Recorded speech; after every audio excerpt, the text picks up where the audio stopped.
రంగా గారి పేరు కానీ ఆయన గురించి కానీ మాట్లాడేటువంటి అర్హత ఈ జగన్మోహన్ రెడ్డి కానీ వీళ్ళ పార్టీకి కానీ ఎక్కడ ఉందని అడుగుతూ ఉన్నాం.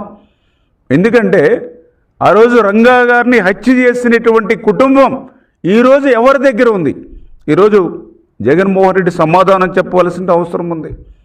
ఆ రోజు రంగా గారి హత్యలో ప్రధాన నిందితుడైనటువంటి కుమారుడు ఈరోజు ఎవరి దగ్గర ఉన్నాడు, ఏ పార్టీలో ఉన్నాడు, ఎక్కడున్నాడో ఈవేళ జగన్మోహన్ రెడ్డి సమాధానం చెప్పవలసినటువంటి అవసరం ఉంది.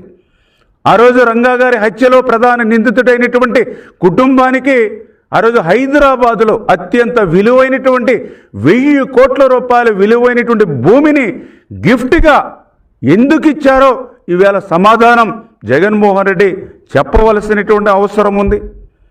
ఆ రోజు రంగా గారి పట్ల అత్యంత అభ్యంతకరంగా రంగా గారు ఒక రౌడీ అని అభ్యంతకరమైనటువంటి వ్యాఖ్యలు చేసి కాపుల ఆగ్రహానికి గురైనటువంటి గౌతమ్ రెడ్డికి నువ్వు ఏదైతే ఫైబర్ గ్రిడ్ చైర్మన్ పదవి ఇచ్చి ఎందుకు సత్కరించావో ఈవేళ జగన్మోహన్ రెడ్డి సమాధానం చెప్పవలసిన అవసరం ఉంది.